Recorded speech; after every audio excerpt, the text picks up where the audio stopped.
اعوذ باللہ من الشیطان الرجیم بسم اللہ الرحمن الرحیم وَلَنَبْلُوَنَّكُمْ بِشَيْءٍ مِّنَ الْخَوْفِ وَالْجُوعِ وَنَقْصٍ مِّنَ الْأَمْوَالِ وَالْأَنفُسِ وَالثَّمَرَاتِ وَبَشِّرِ الصَّابِرِينَ الَّذِينَ إِذَا أَصَابَتْهُمْ مُصِيبَةٌ قَالُوا إِنَّا لِلَّهِ وَإِنَّا إِلَيْهِ رَاجِعُونَ صدق اللہ مولانا العظیم وبلغنا رسوله النبی الامین المتین المختار الکریم ونحن على ذلك من الشاہدین والشاکرین والحمد للہ رب العالمین۔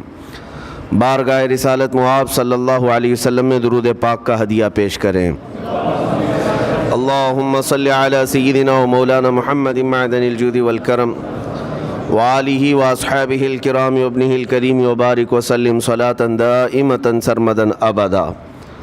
عزیزان گرامی وقار، قرآن عظیم میں اللہ رب العزت ارشاد فرماتا ہے، اور ہم ضرور تمہاری آزمائش کریں گے، تمہیں آزمائیں گے۔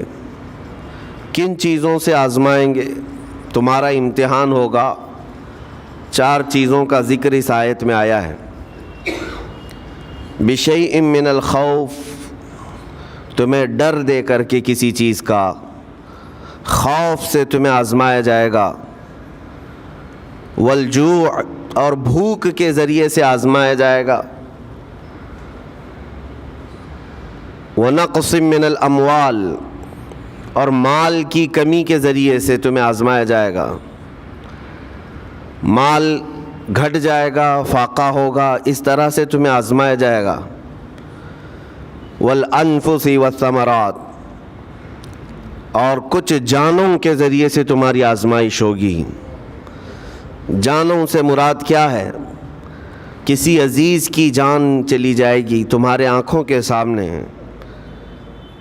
تمہارے گھر والوں کی موت تمہارے لیے بڑی آزمائش ہے، تمہارے لیے ایک بڑا امتحان ہے۔ اور پھر اخیر میں رب تبارک و تعالی ارشاد فرماتا ہے، وَبَشِّرِ الصَّابِرِينَ الَّذِينَ إِذَا أَصَابَتْهُمْ مُصِيبَةٌ قَالُوا إِنَّا لِلَّهِ وَإِنَّا إِلَيْهِ رَاجِعُونَ۔ اے رسول، ان لوگوں کو بشارت دے دیں۔ کن لوگوں کو؟ ان لوگوں کو بشارت دے دیں جن کے پاس مصیبت آتی ہے تو یوں کہتے ہیں ہم اللہ ہی کے ہیں اور اللہ ہی کی طرف لوٹنے والے ہیں۔ مصیبتوں کے وقت جنہوں نے کہا انا للہ و انا الیہ راجعون، رب تعالیٰ فرماتا ہے رسول انہیں بشارت دے دیجیے۔ کس بات کی بشارت؟ کس بات کی خوشخبری؟ اولئک علیہم صلوات من ربہم ورحمہ واولئک هم المہتدون۔ اللہ فرماتا ہے یہ وہ لوگ ہیں جن پر ہمیشہ اللہ کی رحمتیں اترتی ہیں۔ جنہوں نے انا للہ و انا الیہ راجعون کہا، یہ وہ لوگ ہیں جن پر اللہ تبارک و تعالیٰ کی طرف سے ہر وقت رحمتیں اترتی ہیں، اور یہی لوگ ہدایت پائے ہوئے ہیں، یہی لوگ ہدایت والے لوگ ہیں۔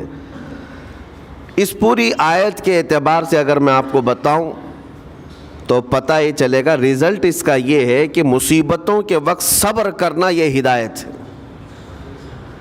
ہدایت، اگر آپ ہدایت پر ہیں یا نہیں یہ دیکھنے کے لیے مصیبتوں کے وقت ہی آپ کو دیکھا جائے گا۔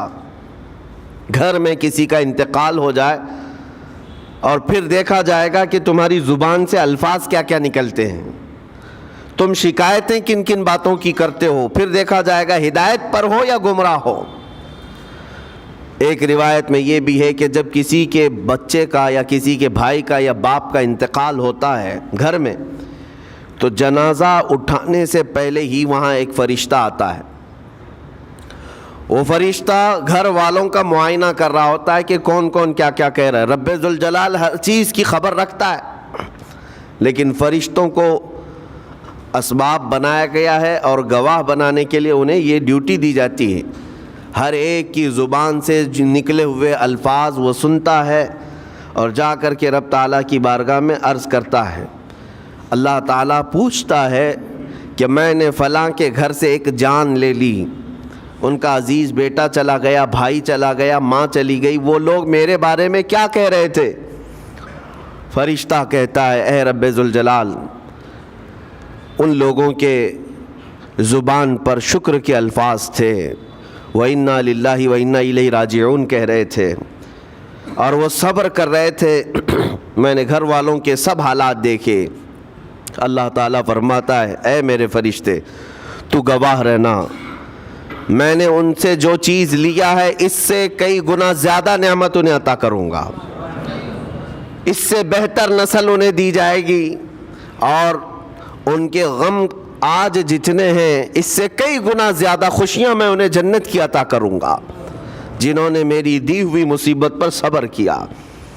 اور کوئی گھر ایسا ہوگا جس گھر سے فرشتہ جا کر کہے گا کہ مولا اس گھر والے تو بے قابو تھے, جو منہ میں آیا بکے جا رہے تھے, وہ تو یوں کہہ رہے تھے کہ اللہ کو کیا ہمارا ہی گھر ملا, ہمارا ہی بچہ جانے کو تھا, ہمارے ہی گھر میں یہ آفت آنے کو تھی. اس طرح کے الفاظ وہ کہہ رہے تھے اور رب تبارک و تعالیٰ کو ظالم کہہ رہے تھے. اللہ تبارک و تعالیٰ اپنے جلال کا اظہار فرماتا ہے, ارشاد فرماتا ہے فرشتے کو اے فرشتے تو گواہ رہنا, انہوں نے میرے بارے میں جیسا گمان کیا اب میں ان کے ساتھ ویسا ہی سلوک کروں گا. اللہ تبارک و تعالیٰ کے ساتھ یہ گمان جس طرح بندہ کرے گا اللہ تعالیٰ اس کے ساتھ اسی طرح کا سلوک فرمائے گا. اس کو ارحم الراحمین ہی تصور کرو. ہمیشہ رب تبارک و تعالیٰ مہربان ہے اور مہربان ہی اس کی طرف گمان کرنا بھی چاہیے مومن کو. انشاءاللہ العزیز مہربانی ہوگی, اور بلکہ دلوں کا قرار اور سکون بھی رب تعالیٰ ہی عطا کرتا ہے. اے میرے عزیزو, یہ تمہیدی باتوں کے بعد میں اب عرض کرنا چاہتا ہوں. محرم الحرام کے مہینے میں کربلا کے واقعات سنتے ہی رہتے ہیں. میرے عزیزو, ہم بچپن سے لے کر اب تک ہر سال کربلا میں ہونے والے عظیم حادثے کو سنتے بھی آ رہے ہیں.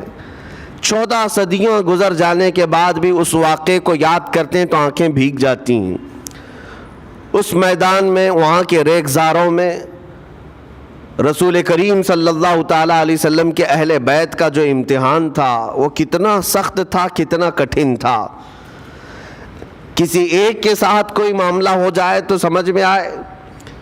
امام عالی مقام سید الشہداء امام حسین رضی اللہ تعالیٰ عنہ کو کتنا بڑا امتحان دینا پڑا ہوگا.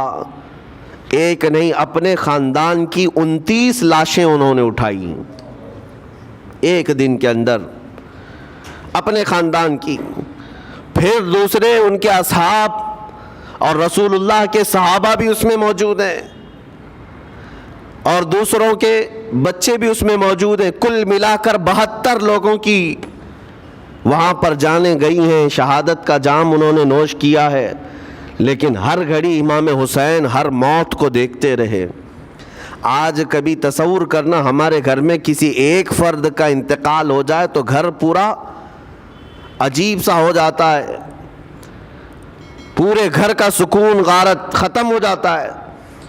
ہم میں سے کوئی کھانا پینا نہیں چاہتا ہمارے باپ کا انتقال ہو, یا بیٹے کا انتقال ہو, یا بھائی یا ماں کا انتقال ہو. لیکن امام حسین کی وہ بات مجھے یاد آتی ہے جب اپنے جوان بیٹے علی اکبر کی لاش پر گھوڑے دوڑتے ہوئے بھی دیکھ رہے تھے. اپنے سگے بھتیجے امام قاسم کا سر الگ کر دیا تھا یزیدیوں نے, اور اس سر کو اپنی گود میں رکھ کر کے بیٹھے ہوئے تھے.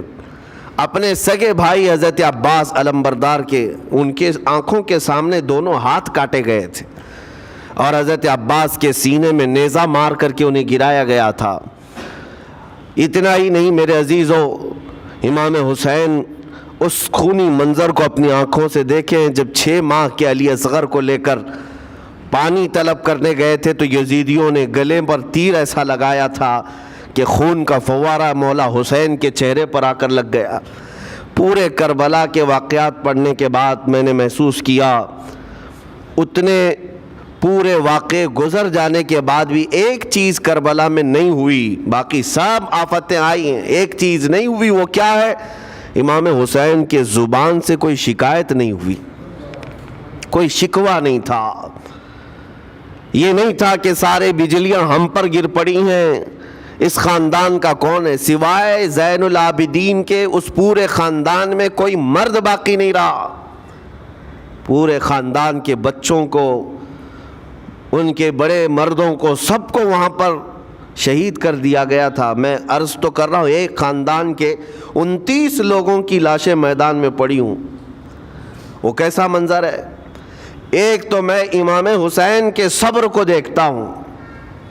اللہ تعالیٰ نے فرمایا آیت کریمہ میں کہ ہم تمہیں آزمائیں گے, آزمائش کریں گے کچھ جانیں لے کر کے, لیکن میں سمجھتا ہوں اتنی بڑی آزمائش کہ ایک ہی دن میں ایک ہی خاندان سے 29 لوگوں کی جانیں گئی ہو, اس سے بڑی آزمائش ہوگی؟ یہ کتنی بڑی آزمائش ہے اور کتنا بڑا امتحان ہے. اب یہ بھی میں آپ کو بتا دوں کہ کس کے ساتھ کیسی آزمائش ہوتی ہے, کس کے ساتھ کیسا امتحان ہوتا ہے. آپ کو سردی بخار دے کر کے آزمایا جاتا ہے, کسی اور کو کچھ اور بیماریاں دے کر, یا کسی اور کو کسی اور مصیبت کے ذریعے سے. لیکن یہ آزمائش کی جو کیٹیگری ہے وہ کیسے طے ہوتی ہے پتہ ہوں؟ میرے آقا صلی اللہ تعالیٰ علیہ وسلم نے فرمایا جس کا ایمان جتنا بلند ہوگا ویسی ہی آزمائش آئے گی. یہ کربلا کے امتحانات سے یہ بات تو ثابت ہوتی ہے کہ امام حسین کے ایمان کا درجہ کیا رہا ہوگا, ان کے ایمان کا مقام کیا رہا ہوگا. اس ایمان کی بلندی کے اعتبار سے ان پر آزمائش آئی. اسی لیے تو بزرگوں نے فرمایا کہ ہم میں سے کوئی بھی امام حسین کے صبر کو نہیں پہنچ سکتا. استقامت اور صبر یہ دو چیزیں ایسی ہیں اچھے اچھے لوگوں کے پیر ڈگمگا جاتے ہیں. استقامت کا مطلب ہے ڈٹے ہوئے رہنا حق پر, اور یہ سب کو نہیں مل پاتا, یہ خصوصیت سب کو حاصل نہیں ہوتی. ایک امام حسین کی وہاں پر ہم نے استقامت دیکھی اور ان کا صبر دیکھا. دوسرے سب سے بڑا صبر جو ہم نے دیکھا ہے وہ سیدہ زینب رضی اللہ تعالیٰ عنہا کا. وہ خاتون امام حسین کی سگی بہن ہیں, سیدہ فاطمۃ الزہرا کی بیٹی ہیں, حیدر کرار کی نور نظر میرے آقا صلی اللہ علیہ وسلم کی گود میں کھیلی ہوئی ہیں. سیدہ زینب سلام اللہ علیہا جب وہ کربلا کے میدان میں موجود تھیں, ان کی عمر مبارک بھی تقریباً 55 سال کے قریب تھی.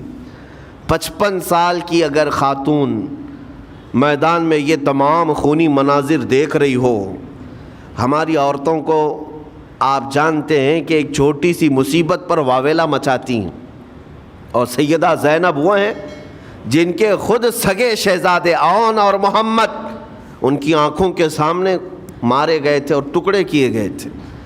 سیدہ زینب سلام اللہ علیہا اس پر بھی خاموش رہی. لیکن اندازہ کرو جب سارے شہید ہو گئے تھے, امام حسین اپنے خیمے سے نکلنے کو تھے, جب کربلا کے میدان میں خود گھوڑے پر سوار ہونے کو تھے, جانتے ہیں یہ منظر کیسا رہا ہوگا. عورتیں تو ماتم کرتی ہیں ایسے حالات میں, لیکن وہ اہل بیت کی عورتیں تھیں. سیدہ زینب خود کھڑی ہوئیں اور اپنے خیمے میں امام حسین کو لے گئیں. ایک صندوق تھا پرانا, اس کو کھول کر کے اس میں سے ایک جبہ نکالا اور کہا میری ماں نے مجھے یہ وصیت کی تھی کہ جب حسین میدان میں اترنے کی اس کی باری آئے تو اس دن ہو سکتا ہے وہ مجھے یاد کرے. زینب اگر تو اس دن باقی رہے, تو اس دن زندہ رہے, تو اپنے ہاتھوں سے یہ حسین کو جبہ پہنانا. سیدہ زینب سلام اللہ علیہا انہوں نے خود اپنے ہاتھوں سے امام حسین کو یہ لباس پہنایا. کیا اس مقام پر کوئی اتنی طاقت رکھتا ہے کہ پورا گھر لٹ گیا ہو اور اپنے سگے بھائی کو جبہ پہنا کر کسی شادی میں نہیں پھر جنگ کے میدان میں اتار رہے ہو؟ اس خاتون کے استقامت پر لاکھوں سلام. سیدہ زینب سلام اللہ علیہا وہ معمولی خاتون نہیں ہے, صبر کا پہاڑ تھیں. میں آپ کو بتاؤں, مصیبت کے وقت ایک بار کسی کا قتل ہو جائے تو وہ ایک موت ہے, لیکن یہاں پر کربلا کے میدان میں سیدہ زینب جتنی موتیں دیکھ رہی تھی, ہر موت پر ایک موت کی تکلیف ہے, ہر موت پر ایک موت کی تکلیف, لیکن وہ صابرہ و شاکرہ رہیں. پوری تاریخ میں ڈھونڈ کر کے آپ نکالیں, کہیں پر بھی سیدہ زینب نے نہ اپنے بال نوچے, نہ کپڑے پھاڑے, نہ چہرے پر ہاتھ مارا. بلکہ ایسا صبر کا دامن پکڑی رہیں کہ پوری زندگی بھر انہوں نے صبر کی تلقین کی تمام خواتین کو۔ گھر لٹانا، گھر کٹانا، کوئی سر کٹانا کوئی تم سے سیکھ جائے، جان عالم ہو فدا اے خاندان اہل بیت۔ امام زمن فاضل بریلوی رحمۃ اللہ علیہ نے فرمایا ہے، سر کٹانا، گھر لٹانا کوئی تم سے سیکھ جائے، جان عالم ہو فدا اے خاندان اہل بیت۔ عزیزان گرامی وقار، یہاں پر ان حالات کے بعد میں آپ کو ایک بات ضرور کہنا چاہوں گا۔ مصیبتیں ہمارے گھر بھی آتی ہیں، آفتیں تکلیفیں ہمارے گھر بھی آتی ہیں، لیکن کیا ہم ان مصیبتوں کا سامنا کرتے ہیں، استقبال کرتے؟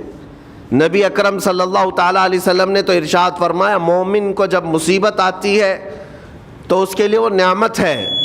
دو چیزوں میں سے ایک چیز ہوگی اس کے ساتھ، اگر بخار بھی آئے، میرے آقا فرماتے ہیں اگر بخار بھی آیا ہے تو دو باتوں میں سے ایک بات ہوگی اس کے ساتھ، یا تو رب تبارک و تعالیٰ اس کے گناہ معاف کرے گا یا تو اس کے درجے کو بلند کرے گا۔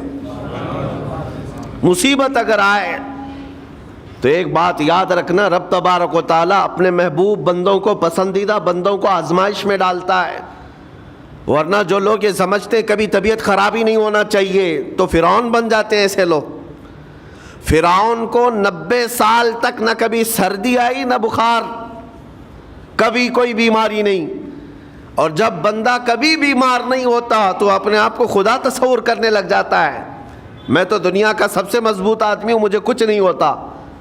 لیکن مصیبتیں دے کر کے رب تبارک و تعالیٰ تمہیں تمہاری حقیقت بھی بتاتا ہے، اور انسان کو انسان کی لمٹ میں رہنا سکھایا جاتا ہے۔ تمہاری حیثیت صرف اتنی ہے کہ اگر نس رک گئی، دل کی دھڑکنیں ایک آن کے لیے اگر رک گئی تو سب ختم ہے۔ اس لیے تمہیں رب تبارک و تعالیٰ کے حضور جانا ہی ہے تو صبر بھی سیکھو اور شکر بھی سیکھو۔ آج مصیبتیں اور آفتیں آتی ہیں تو واویلا کرنے والوں کے لیے میرا میسج ہے، اللہ تبارک و تعالیٰ تمہاری ہر بات کو دیکھ رہا ہے۔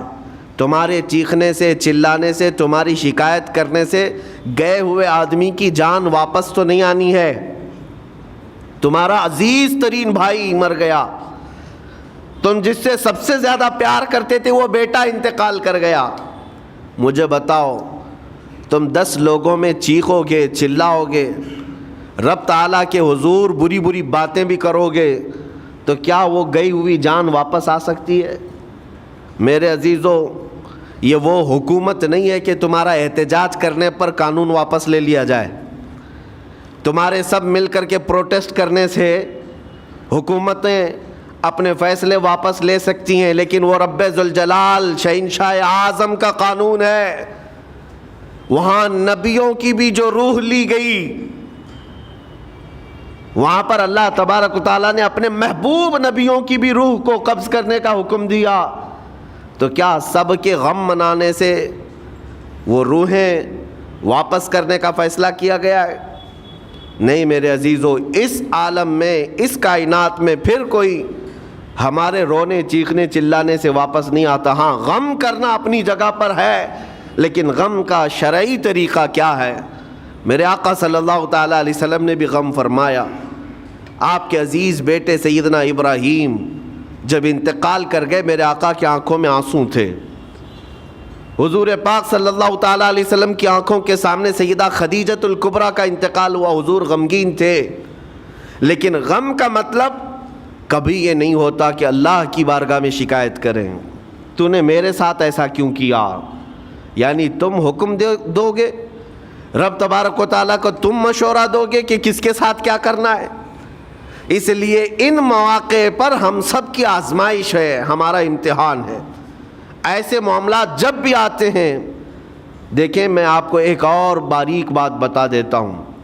یہ ہم آج تقریر کر رہے ہیں، ہو سکتا ہے آپ بھی سن رہے اور اچھی طرح سمجھ رہے ہیں، لیکن خود کے گھر پر جب آ جائے تو تقریر بھی یاد نہیں رہتی، نصیحت بھی یاد نہیں رہتی، غم کا غلبہ زیادہ ہو جاتا ہے۔ ایسے اوقات میں حکم کیا ہے مومنین کو؟ میرے گھر پر، میں جانتا ہوں شکایت نہیں کرنا چاہیے، میں جانتا ہوں غموں کے وقت صبر کرنا چاہیے، پھر بھی اگر میرے گھر میں آ گئی مصیبت تو مومنین کے لیے حکم یہ ہے کہ تم نے اب تک جو سنا تھا حدیثیں وغیرہ اس کو یاد دلاؤ، یعنی مجھے یاد دلاؤ۔ یہ مت سوچو کہ مولانا صاحب ہیں، مفتی صاحب ہیں، امام صاحب ہیں، ان کو تو سب معلوم ہوگا۔ غم کا غلبہ جب آ جاتا ہے تو اچھے اچھوں کو یاد نہیں رہتا۔ مومنین کو کہا گیا ہے کہ وہ یاد دہانی کریں، جائیں غموں کے وقت ان کی حالت دریافت کریں اور انہیں صبر کی تلقین کریں۔ ہر ایک کے لیے ضروری ہے، یہ سوچ کر کے پیچھے نہیں ہٹا جائے گا کہ یہ تو بہت جانکار لوگ ہیں، یہ بہت پڑھے لکھے لوگ ہیں، ان کو تو سب پتہ ہے۔ نہیں، بلکہ حکم یہ ہے کہ جس کے ساتھ بھی مصیبت آئے، مومنین، دوسرے مومنین، اسے صبر کی تلقین کریں، اسے جا کر کے حوصلہ دیں اور اسے تسلی دیں۔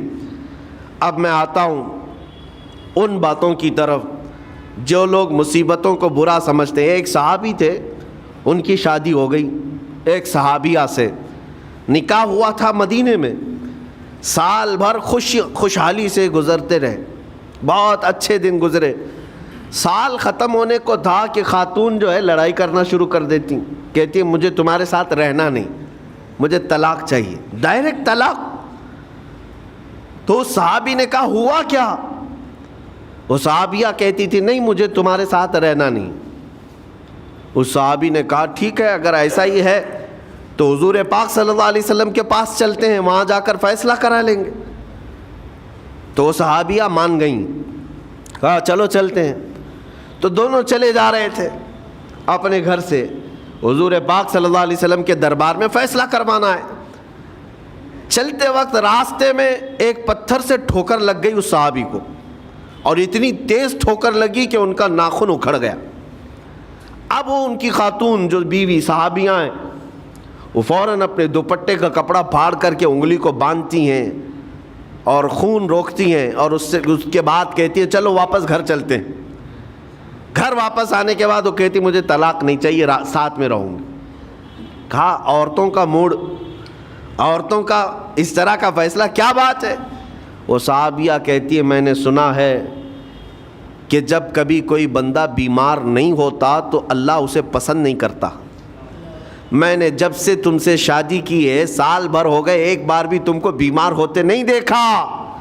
مجھے ایسا لگنے لگا کہ کہیں تم اللہ کے ناپسندیدہ بندے تو نہیں ہو، اس لیے میں تمہارے ساتھ نہیں رہنا چاہتی تھی۔ اب جب راستے میں ٹھوکر لگ کر ناخن اکھڑ گیا تو مجھے احساس ہوا کہ اللہ تجھے بھی پسند کرتا، میں تیرے ساتھ رہنے کو تیار ہوں۔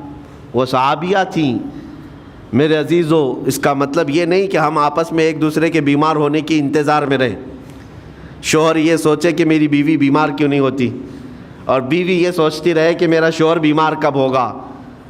وہ توکل کا اعلیٰ درجہ ہے۔ انتظار اور تمنا مت کرو بیمار ہونے کا، بلکہ بیماری آ جائے تو اللہ کا شکر ادا کرو، آ جائے تو صبر کرو۔ عزیزان گرامی وقار، ہم آج امام حسین اور ان کے رفقائے گرامی رضوان اللہ علیہم اجمعین کو یاد کرتے ہیں تو صرف رونے کے لیے نہیں یا صرف غم منانے کے لیے نہیں، بلکہ داستان کربلا سنانے کا ایک عظیم مقصد یہ ہوتا ہے کہ نوجوانوں کے اندر، بلکہ بوڑھے اور بچوں کے اندر بھی ایمانی جذبہ ایسا آ جائے کہ وہ ہر مصیبت پر ڈٹ کر کھڑے ہو سکیں، ہر یزیدی کا مقابلہ کر سکیں۔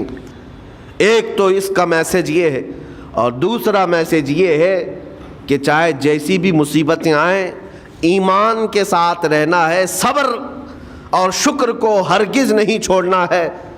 مصیبتیں ہمارے پاس اب اتنی بڑی تو نہیں آتی کہ ایک خاندان کے ہی اتنے لوگوں کو کاٹ دیا جائے، ایسی مصیبتیں تو نہیں آئی۔ اب جو کچھ بھی آتی ہیں ہمارے ساتھ، وہ مال کی کمی کی، کبھی دکان میں دھندا نہیں چلتا، کبھی بچے کسی کو نہیں ہو رہے ہیں، یا پھر گھر میں کوئی بیمار ہے، کوئی مستقل بیماری آ گئی ہے، یہی تو مصیبتیں ہیں۔ مومن کے لیے یہ قید خانہ ہے، زیادہ آسائش اور آرام کی فکر نہ کرو۔ یہ دنیا مومن کے لیے قید خانہ ہے۔ اسی لیے شاعر نے کیا خوب کہا، جب کسی کا انتقال ہوتا ہے، ایک سچے مومن کا انتقال ہوتا ہے، تو لوگ کہتے فلاں مر گیا، فلاں مر گیا، تو ایک شاعر نے بہت اچھے انداز سے کہا ہے کہ کون کہتا ہے کہ مومن مر گیا؟ جو سچا مومن ہے اس کے لیے کہہ رہا ہوں. وہ شاعر نے کہا کون کہتا ہے کہ مومن مر گیا، قید سے چھوٹا وہ اپنے گھر گیا. حقیقت تو یہ، قید سے چھوٹا وہ اپنے گھر گیا. یہاں دنیا میں زیادہ آسائش، زیادہ آرام کی طلب انسان کو مغرور بنا دیتی ہے، تکبر والا بنا دیتی ہے، گھمنڈی بنا دیتی ہے. اور اللہ تبارک و تعالیٰ کی بارگاہ میں ہمیشہ سر بسجود رہنے والا وہ بندہ ہے جو مصیبتوں میں گھرا رہتا ہے. کچھ نہ کچھ مصیبتیں ایسی ہیں جو تمہیں مسجد تک لاتی ہیں، قرآن تک لاتی ہیں، تسبیح تک لاتی ہیں. اور کوئی مصیبت نہ ہو، کوئی تکلیف نہ ہو تو پھر جلدی بندہ اللہ کو بھی یاد نہیں کرتا. اسی لیے رب تبارک و تعالیٰ کی بارگاہ میں کچھ فرشتے ایسے ہیں، جب تم رو رو کر کے دعائیں کرتے ہو پھر یہ کہتے ہو میری دعا ہی نہیں قبول ہوتی، مولانا آپ کیجئے، میں تو کب سے کی دعا مانگ رہا ہوں، میری تو دعا ہوتی ہی نہیں، اور آپ کہتے ہیں اللہ تعالیٰ بہت جلدی دعا قبول کرتا ہے. یہ نا امیدی تمہاری اللہ تعالیٰ کی ذات سے ہرگز جائز نہیں. لیکن میں وجہ بھی بتا دیتا ہوں. کچھ فرشتے ایسے ہیں جو تمہاری دعائیں سن سن کر کے اللہ سے کہتے مولا یہ بندہ کتنا مانگ رہا ہے، تو قبول کیوں نہیں کرتا؟ رب تبارک و تعالیٰ یہ جو مانگ رہا ہے اسے دے کیوں نہیں دیتا؟ رب تعالیٰ فرماتا ہے فرشتوں میں بھی سن رہا ہوں اس کے مانگنے کو، اس کی دعاؤں کو. اگر میں ابھی اس کو دے دوں تو وہ مانگنا بند کر دے گا، اور اس کا مانگنا مجھے اچھا لگتا ہے. جب تک وہ مانگتا رہے گا میں اسے پسند کرتا رہوں گا. ایک وجہ یہ بھی ہوتی ہے تم مایوس ہو کر کے چھوڑ دیتے ہو کہ اب کیا دعا کرنا، اتنے دنوں سے کر ہی رہا تھا، کچھ نہیں ہوتا. اگر تمہاری دعاؤں کا اثر جلدی نظر نہیں آتا تو رحمان تمہاری دعائیں سن رہا ہے اور وہ تمہاری دعائیں پسند بھی کر رہا ہے. میرے عزیزو، یہ تمام حالات میں آپ اللہ تبارک و تعالیٰ کی بارگاہ میں کثرت سے دعا ہی کریں اور مانگا ہی کریں جب مصیبتیں آئیں. آج کے حالات بھی ہماری آزمائش کے حالات ہیں. آج کا جو دور ہے وہ بھی ایک یزیدی دور ہے. یہاں پر جگہ جگہ جو مسلمانوں کے ساتھ حالات ہیں یہ ہمارے لیے آزمائش کا دور ہے، بہت بڑا امتحان چل رہا ہے. ان حالات میں مسلمانوں کو چاہیے وہ اپنے ایمان کے ساتھ ڈٹے رہیں، استقامت. مولا حسین کے سبق کو پڑھیں. اس وقت تو ان کی گردنوں پر تلواریں تھیں، ان کے بچوں کے سینے چھدے ہوئے تھے تیروں سے، لیکن وہ ڈٹے ہوئے تھے میرے مصطفیٰ کی شریعت پر.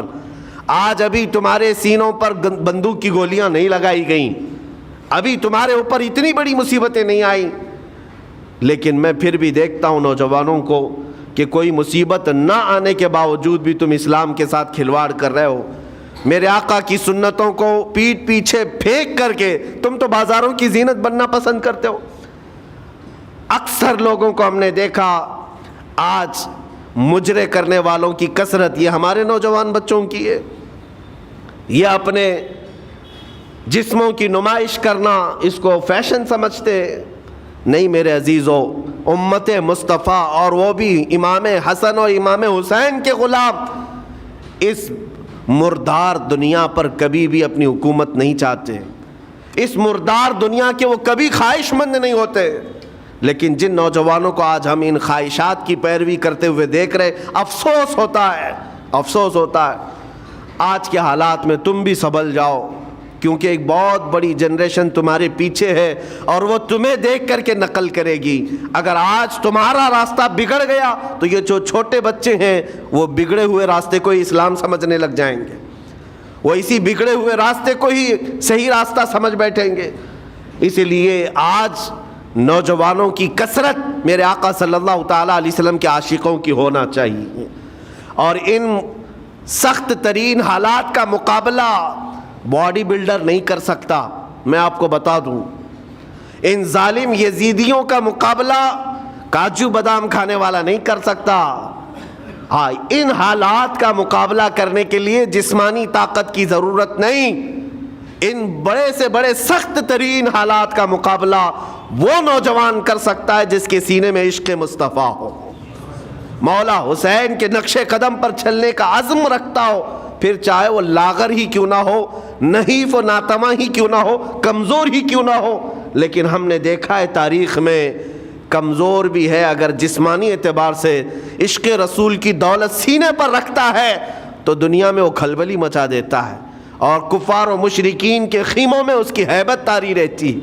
ہم نے اور تاریخ پڑھی ہے۔ آخری بات عرض کرتا ہوں، امام اہل سنت فاضل بریلوی امام احمد رضا خان نور اللہ مرقدہ، اعلیٰ حضرت کو کون نہیں جانتا آج کے زمانے میں؟ ذرا ان کی سیرت اٹھا کر کے پڑھنا، اور پھر یہ بھی دیکھنا کہ جسمانی طاقت ان کی کیسی تھی، جسمانی ساخت کیا وہ چلتے تو لہیم شہیم تھے، اونچے چوڑے اور سینہ بھرا ہوا کہ لوگ صرف جسم کو دیکھ کر کے ڈر جائیں؟ نہیں، اعلیٰ حضرت فاضل بریلوی رضی اللہ تعالیٰ عنہ اس طرح جسمانی بہت اونچی چوڑی صلاحیت کے نہیں تھے، بلکہ بہت ہی ہلکا جسم رکھتے تھے، ہلکا جسم، دبلے پتلے تھے، لیکن جب اپنے حجرے میں بیٹھ کر کے قلم چلاتے تھے تو دنیا کے کونے کونوں میں ان کی گونج ہوتی تھی، اور بڑے بڑے قلعوں میں جو ہے زلزلہ آ جاتا تھا۔ اور سرکار غوث پاک رضی اللہ تعالیٰ عنہ کو کون نہیں جانتا؟